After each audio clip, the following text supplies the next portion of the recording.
Shalom, saudara yang kasih. Puji Tuhan, hari ini kita sudah bisa memulai kembali ibadah tatap muka di tempat ini. Mari kita berdoa supaya pandemi ini makin berkurang, sehingga ekonomi Indonesia boleh dipulihkan, kesehatan masyarakat boleh dipulihkan, bahkan di dunia ini juga pandemi itu boleh berkurang, sehingga orang-orang boleh beraktivitas kembali seperti semula. Saudara, mari kita berikan tepuk tangan bagi Tuhan. Haleluya. Khotbah saya hari ini saya beri judul, penderitaan tidak akan menghancurkan kita. Siapa yang percaya bahwa penderitaan kita yang kita alami sebagai anak-anak Tuhan tidak akan menghancurkan kita? Siapa yang percaya? Oh, kita percaya. Berikan lagi sekali lagi tepuk tangan bagi Tuhan. Kalau kita anak-anak Tuhan, saudara, kita percaya bahwa penderitaan yang Tuhan izinkan terjadi dalam hidup kita itu tidak akan menghancurkan kita. Katakan amin.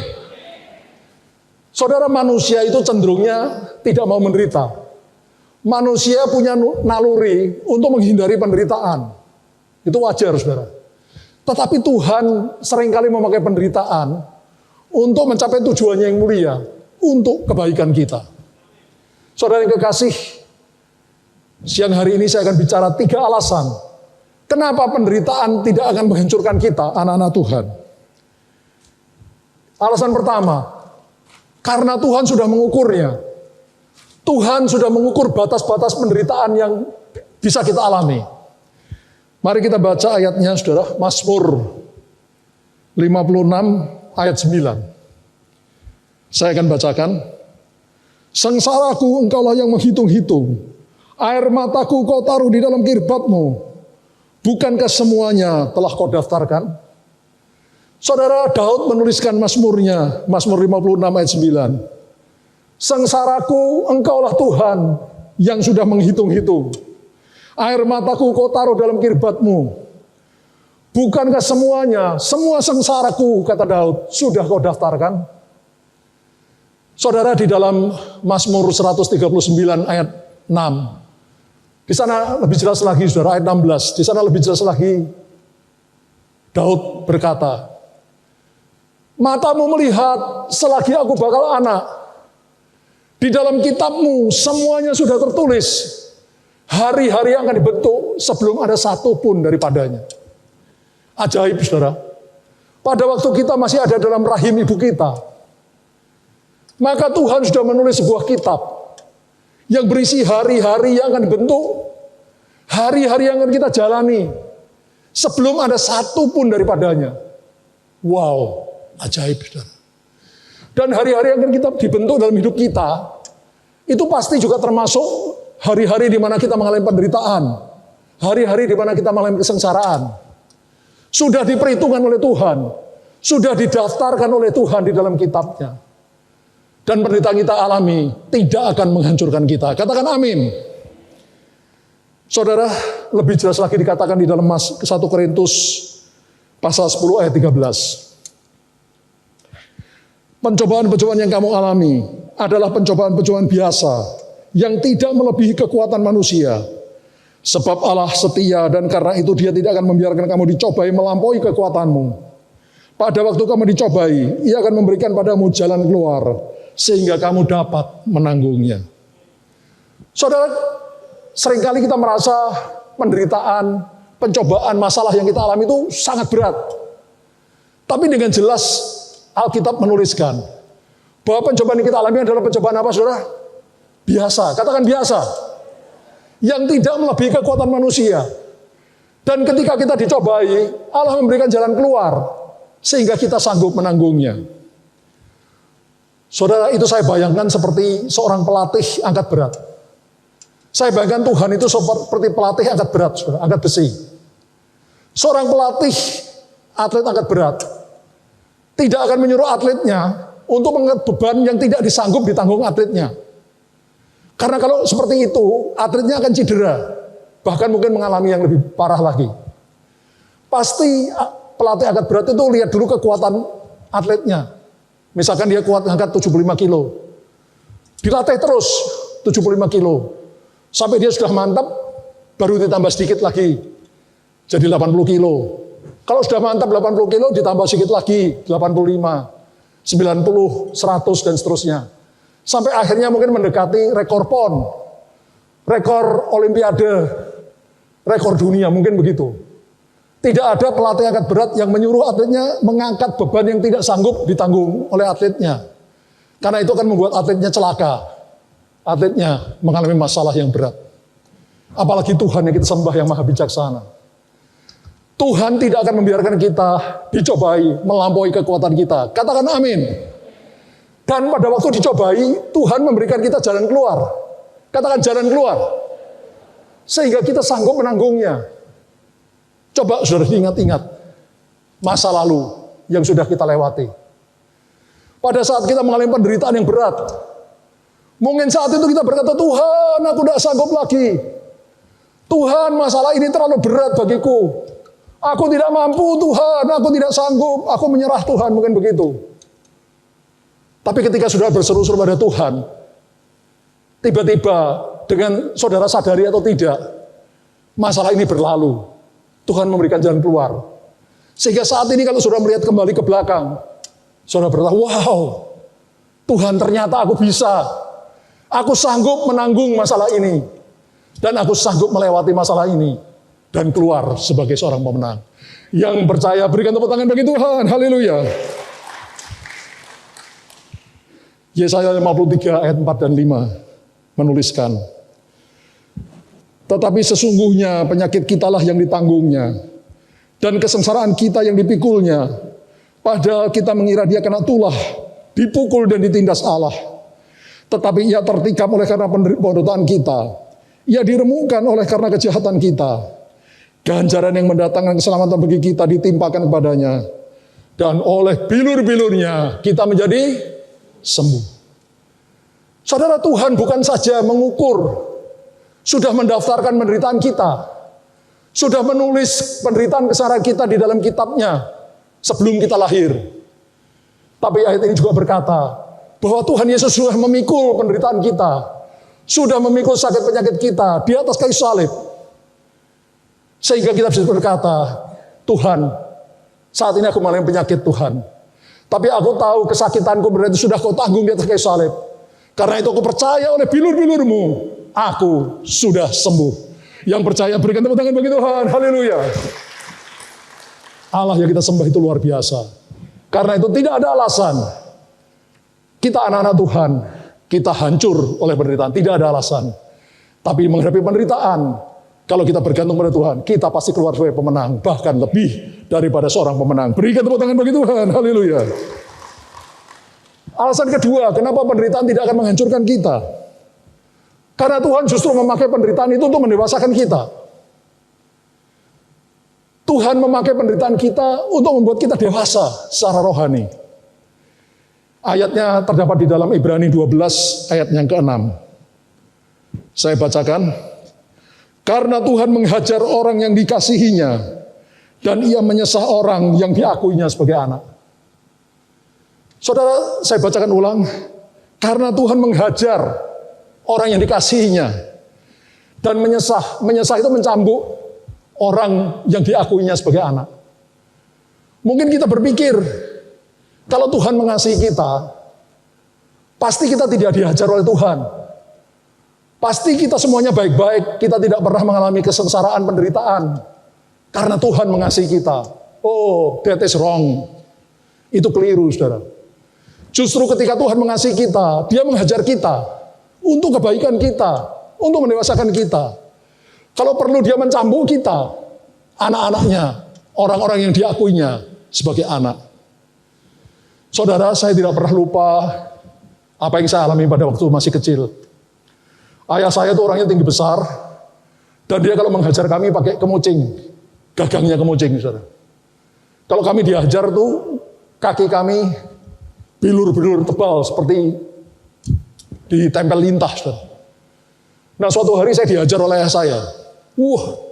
Hati saya menjadi marah, saya benci sekali pada ayah saya. Tapi pada waktu saya sedang berjalan pergi, habis dihajar, tahu-tahu ayah saya memanggil saya, Yogi, sini. Saya gemetar, saudara. Saya pikir ini ada ronde kedua nih. Tadi belum cukup nih dihajarnya. Tapi di luar dugaan saya, ayah saya berkata dengan lembut, Yongki, duduk sini dekat papi. Lalu dia berkata, ayah saya berkata, Yongki tahu, kenapa papi menghajar Yongki? Bukan karena papi benci sama Yongki. Bukan karena papi ingin menyakiti Yongki. Bukan karena papi senang melihat Yongki menderita. Tapi papi menghajar Yongki karena papi cinta sama Yongki. Papi ingin Yongki jadi anak yang baik. Saudara, perkataan ayah saya itu membuat seperti saya disiram es, saudara. Rasa marah, rasa benci, itu langsung hilang. Dan berubah menjadi rasa cinta kepada ayah saya. Karena saya sadar bahwa ayah saya menghajar saya, justru karena dia cinta sama saya, supaya saya menjadi anak yang baik. Apalagi Tuhan yang kita sembah. Dia adalah Allah yang maha baik. Karena itu kadang-kadang dia perlu menghajar kita. Bahkan kalau perlu mencambuk kita, untuk mendewasakan kita. Yang percaya katakan amin. Saudara, waktu saudara dan saya lahir baru, menerima Yesus sebagai Tuhan Juru Selamat dalam hidup kita, dosa-dosa kita sudah diampuni. Tapi masih banyak tabiat dosa, tabiat daging yang masih ada di dalam diri kita, di dalam daging kita. Contohnya kesombongan, harga diri yang tinggi, iri hati, dengki, suka dendam, tidak mau mengampuni, suka gosip dan sebagainya. Ada banyak tabiat daging yang masih ada dalam diri kita, biarpun kita sudah bertobat terima Yesus. Dan itu harus dibuang oleh Tuhan, supaya kita jadi layak di hadapannya, supaya kita menjadi seperti Dia, seperti Yesus. Tabiat daging harus dikikis, diganti dengan karakter seperti Yesus, yaitu kasih, sukacita, damai sejahtera, kebaikan, kemurahan, kesetiaan, kelemah lembutan, penguasaan diri. Saudara, untuk membuang tabiat daging kita, ada dua cara utama yang dipakai oleh Tuhan. Yang pertama melalui rema. Melalui apa, saudara? Rema. Rema itu firman Tuhan yang berbicara langsung pada kita. Ini Alkitab, berisi logos. Firman Tuhan yang tertulis. Tapi belum tentu logos itu bicara langsung sama kita, secara pribadi. Tapi rema itu firman Tuhan yang bicara langsung pada kita. Contoh, ketika saya berkhotbah ini, mungkin kata-kata khotbah saya itu membekas, masuk di dalam hati saudara. Yang membuat saudara ingin bertobat, ingin merubah kesalahan saudara. Atau contoh lain, ketika saudara membaca Alkitab, tiba-tiba ada seperti ayat firman Tuhan yang meloncat keluar, menusuk hati saudara, membuat saudara rindu untuk berubah, untuk bertobat, meninggalkan dosa. Itu rema. Tapi ketika rema tidak diperhatikan, dengar baik-baik saudara, maka Tuhan akan memakai penderitaan, hajaran, cambukan untuk membuang, mengikis tabiat dosa kita. Saya pernah bersaksi di sini, tapi nggak apa-apa, saya ulangi lagi, mungkin banyak juga yang belum mendengar. Dulu saya orangnya sangat sombong, saudara. Ya karena saya punya prestasi akademik yang bagus, lulus dari ITS Surabaya, saya bekerja di tambang minyak di Delta Sungai Mahakam, Kalimantan Timur. Karena prestasi kerja saya diangkat menjadi kepala lapangan perusahaan. Jadi saya memimpin seluruh operasi di lapangan di Handil, Kalimantan Timur. Wah, sombong sekali, saudara. Karena dulunya yang jadi kepala lapangan itu orang Perancis, saudara. Orang asing. Saya orang Indonesia pertama yang memimpin lapangan. Wah, rasanya hebat, saudara. Sudah sombong, diangkat makin sombong lagi, saudara. Orang sombong nggak bisa dipakai Tuhan. Kalaupun dipakai, nanti cepat atau lambat pasti akan jatuh. Karena itu Tuhan mengajar saya. Baru berapa bulan, 2-3 bulan menjadi kepala lapangan, petugas bacak dari kota Samarinda, ibu kota Kalimantan Timur datang ke lapangan kami. Lalu menanyakan surat-surat kren kami. Kami itu punya banyak kren bar, saudara. Tongkang yang di atasnya ada kren, alat pengangkat berat. Perusahaan di mana saya bekerja, itu perusahaan terkenal di Kalimantan Timur pada waktu itu, saudara. Kalau waktu itu sudah pergi ke Kota Balikpapan, saudara sebutkan nama perusahaan kami, hampir semua orang tahu. Karena terkenal. Jadi saya sangat pede, saya bilang, Pak, surat-suratnya lengkap, Pak. Dan ada di kantor pusat kami di Balikpapan. Tolong Bapak ke Balikpapan, surat-suratnya ada di sana. Saya tidak pernah menduga, saudara, perusahaan sebesar perusahaan kami waktu itu ternyata menyelundupkan kren. Saya baru tahu belakangan. Jadi kalau tongkang dengan kren di atasnya, itu dibawa ke Singapura dengan alasan diperbaiki. Sampai Singapura krennya diturunkan, diganti kren baru. Lalu dibawa masuk ke Indonesia tanpa bayar biaya masuk dari kren. Saya nggak tahu sama sekali karena saya baru beberapa bulan jadi kepala lapangan, saudara. Tapi rupanya petugas pajak tahu. Jadi tidak banyak omong, dia pulang ke Samarinda, menulis surat denda. 350 juta rupiah. Itu puluhan tahun yang lalu, saudara. 35 mungkin lebih tahun yang lalu. Kalau sekarang mungkin belasan miliar rupiah dendanya, saudara. Saya langsung dipanggil ke kantor pusat saya di Balikpapan, langsung dipecat. Dipecat karena tidak melaporkan kedatangan petugas pajak.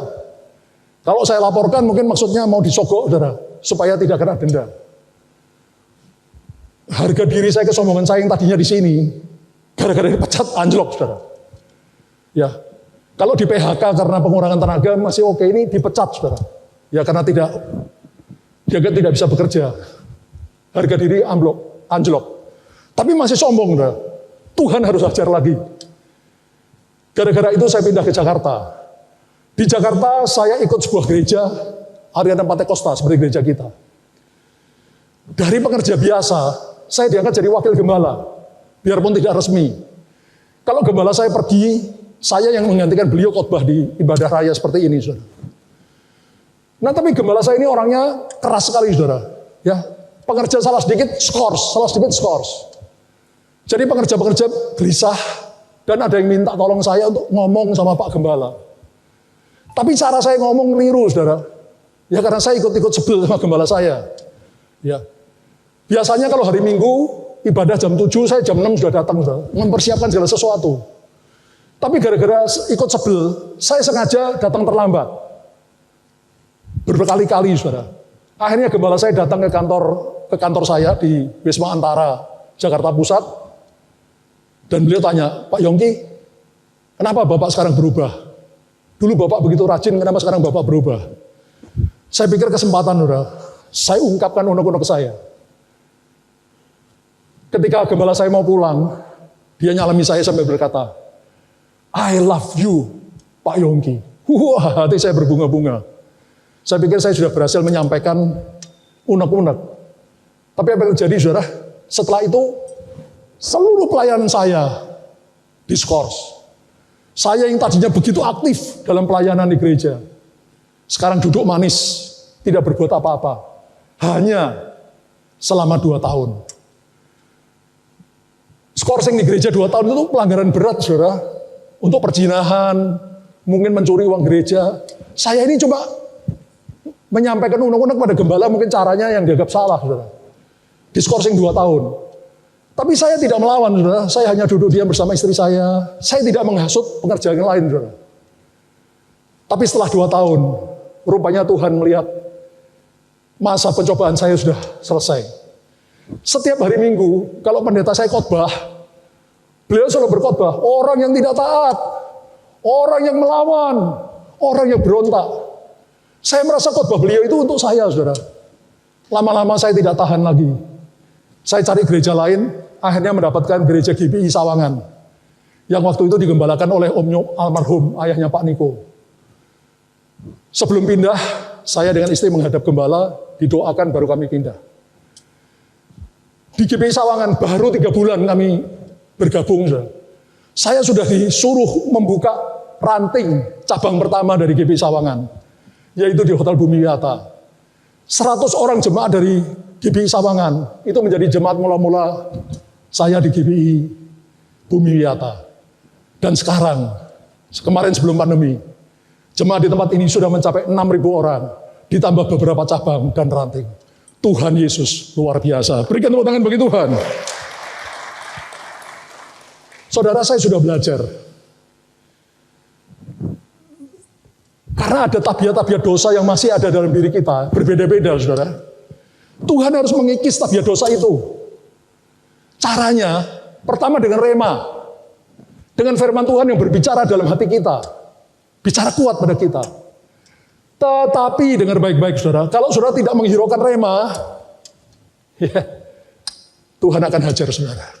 Dengan penderitaan. Dengan masalah. Dengan persoalan.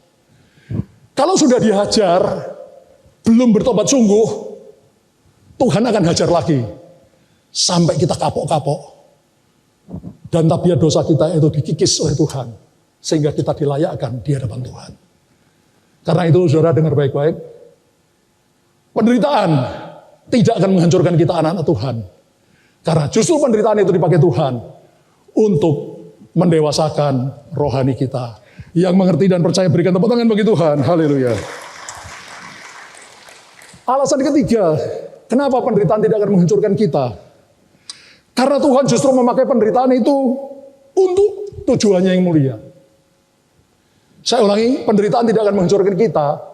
Karena justru Tuhan memakai penderitaan kita itu tujuannya yang mulia. Mari kita baca Filipi pasal 1 ayat 29. Saya bacakan.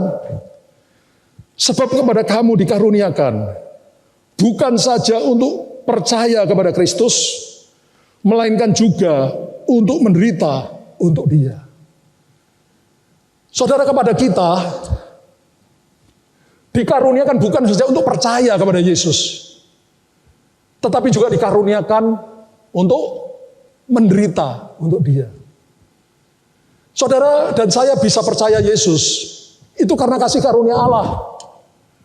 Sebab oleh kasih karunia kamu diselamatkan oleh iman. Itu bukan hasil usahamu, tapi pemberian Allah. Itu bukan hasil pekerjaanmu. Karena itu jangan ada seorang pun memegahkan diri. Kalau saudara dan saya ada di tempat ini saat ini, kita bisa percaya Yesus, kita bisa menerima Yesus, itu hanya karena kasih karunia Allah. Katakan amin. Tetapi, bukan hanya itu yang dikaruniakan Tuhan pada kita. Tapi kepada kita juga dikaruniakan untuk menderita bagi Tuhan. Loh Pak, caranya gimana? Seperti kesaksian saya tadi contohnya, salah satu contoh. Di mana karena kesombongan saya, Tuhan hajar saya berkali-kali sampai kapok. Tuhan memakai penderitaan saya untuk mendewasakan rohani saya. Tapi sekaligus Tuhan juga memakai penderitaan saya untuk mengajar orang lain. Supaya saya bisa bersaksi pada orang lain. Supaya orang lain bisa belajar dari pengalaman saya. Bagaimana supaya tabiat-tabiat daging saudara yang mungkin berbeda dengan saya. Mungkin itu iri hati, mungkin itu tidak mau mengampuni atau lainnya. Itu bisa dikikis oleh Tuhan. Sampai karakter saudara dirubah menjadi seperti karakter Kristus. Contoh yang lain lagi, Pak Ahok. Saya pernah melihat video Pak Ahok yang bersaksi di YouTube bagaimana beliau terpapar COVID-19. Beliau sangat menderita waktu itu. Tapi melalui kesaksian Pak Ahok, itu banyak orang diberkati, saudara. Orang-orang yang kena COVID-19 diberkati melalui kesaksian Pak Ahok.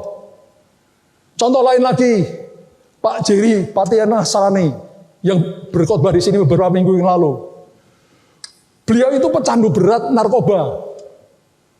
Tapi karena pengorbanan ayahnya, Roni Patiana Sarani, mantan sepak bola terkenal di Indonesia, dan oleh anugerah Tuhan, akhirnya Pak Jerry bertobat. Dan melalui pertobatannya, dia bisa bersaksi kepada banyak orang, khususnya pecandu narkoba. Sehingga banyak pecandu narkoba bisa bertobat, berbalik pada Tuhan. Tuhan memakai penderitaan kita untuk memberkati orang lain, untuk tujuannya yang mulia. Saya juga sangat diberkati oleh kesaksian dari para misionaris yang rela meninggalkan negaranya yang nyaman untuk pergi ke daerah-daerah terpencil memberitakan Injil. Saya sangat kagum pada Dr. David Livingstone. Begitu dia lulus sebagai dokter di Inggris, dia tinggalkan negaranya. Padahal kalau dia mau praktek di Inggris, dia akan berhasil, terkenal, kaya. Tapi dia tinggalkan negaranya, pergi ke Afrika. Mending kalau ke kota besar di Afrika, dia pergi ke pedalaman di Afrika. Dia mengalami begitu banyak penderitaan.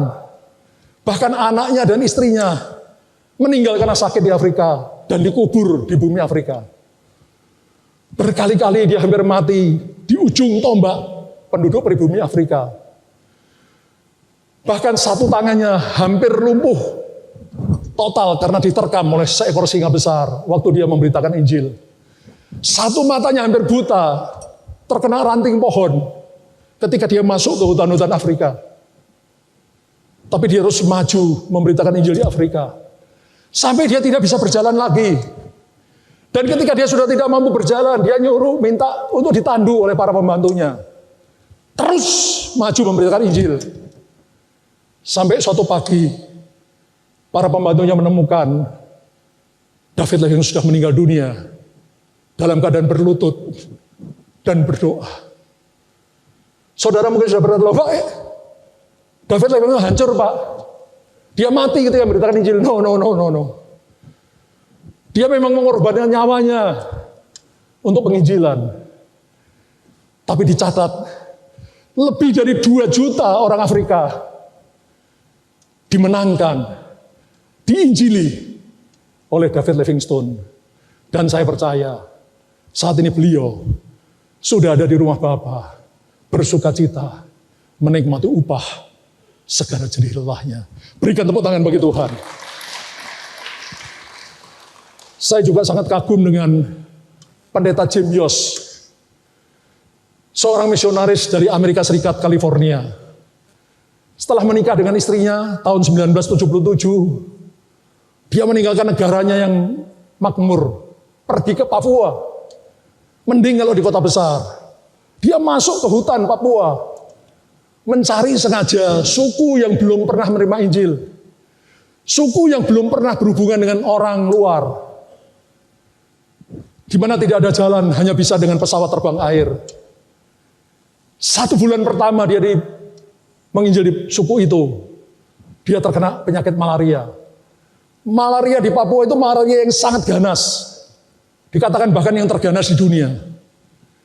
Terpaksa dia dibawa dengan pesawat terbang air ke kota besar untuk diobati.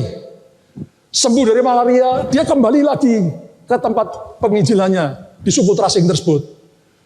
Baru beberapa minggu kembali ke suku Trasing tersebut, dia jatuh sakit lagi, kena malaria lagi. Terpaksa diterbangkan lagi ke kota besar. Begitu terus berulang-ulang.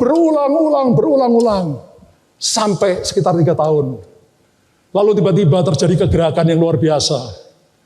Tiba-tiba suku Trasing itu bertobat menerima Yesus. 80% suku tersebut bertobat menjadi anak Tuhan. Pada suatu kesempatan, ada seorang bapak dari suku tersebut berkata pada Jim Yost, Pak Jim, apakah Bapak ingat tahun-tahun pertama ketika Bapak memberitakan Injil ke suku kami? Baru 1 bulan pertama Bapak sudah terkena malaria. Bapak diterbangkan ke kota besar untuk berobat. Waktu itu kami berpikir, orang ini tidak mungkin kembali. Pasti dia pulang ke negaranya atau pergi ke tempat lain. Tapi ternyata Bapak kembali ke suku kami. Baru berapa minggu Bapak di suku kami, Bapak kena malaria lagi. Diterbangkan lagi kota besar, sembuh Bapak balik. Kena malaria lagi. Kami berpikir kali ini, pasti orang ini tidak akan kembali. Ternyata dia kembali lagi. Begitu berulang-ulang sampai hampir 3 tahun. Dan itu membuat hati kami terbuka. Kami berpikir, kalau orang ini bisa seperti itu, berani berkorban dengan luar biasa seperti itu, pastilah berita yang dia bawa adalah berita yang luar biasa. Berita yang sangat penting. Karena itu Pak Jim, kami membuka hati kami menerima Yesus sebagai Tuhan Juru Selamat. Penderitaan Jim Yost dipakai Tuhan untuk memenangkan satu suku bangsa di Papua. Berikan tepuk tangan bagi Tuhan. Saudara, jadi kalau saat ini sudah sedang menderita, apapun penderitaan yang sudah alami, satu hal yang bisa dipastikan. Kalau engkau anak-anak Allah yang bersungguh hati pada Tuhan, maka penderitaan itu tidak akan menghancurkan kita. Karena apa? Karena Tuhan sudah mengukur batas-batas penderitaan kita. Tidak akan melebihi kekuatan kita. Dan ketika kita dicobai, Tuhan memberikan jalan keluar. Sehingga kita sanggup keluar sebagai pemenang.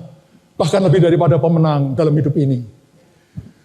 Penderitaan juga tidak akan menghancurkan kita. Karena Tuhan justru memakai penderitaan kita untuk mendewasakan rohani kita. Untuk membuang tabiat-tabiat dosa kita, diganti dengan tabiat seperti Kristus.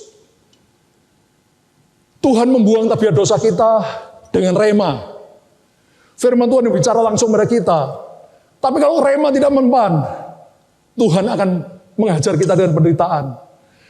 Kalau setelah diajar, kita juga belum bertobat sungguh, Tuhan akan hajar lagi. Karena itu sekarang, saudara. Kalau Tuhan bicara pada saya melalui rema, saya sudah langsung bertobat, saudara. Saya sudah tahu, sudah mengalami dalam hidup saya. Saya nggak mau macam-macam, langsung bertobat. Kalaupun karena kelengahan saya belum bertobat, saya dihajar Tuhan. Maka hajaran pertama saya sudah bertobat, saudara. Karena saya tahu, kalau saya tidak bertobat, Tuhan akan hajar saya lagi. Kalau perlu dicambuki, sampai kapok. Sampai tabiat dosa itu hilang, diganti dengan tabiat Kristus. Alasan ketiga, kenapa penderitaan tidak akan menghancurkan kita, anak-anak Allah? Karena penderitaan kita justru dipakai Tuhan untuk tujuan yang mulia. Supaya orang lain diselamatkan, orang lain diberkati, orang lain dipulihkan, orang lain menerima Yesus sebagai Tuhan Juru Selamat. Dan kalaupun seperti David Livingstone mati di dalam pelayanannya, dia pasti menerima upah yang sangat besar di dalam kerajaan surga. Yang percaya berikan tepuk tangan bagi Tuhan. Haleluya.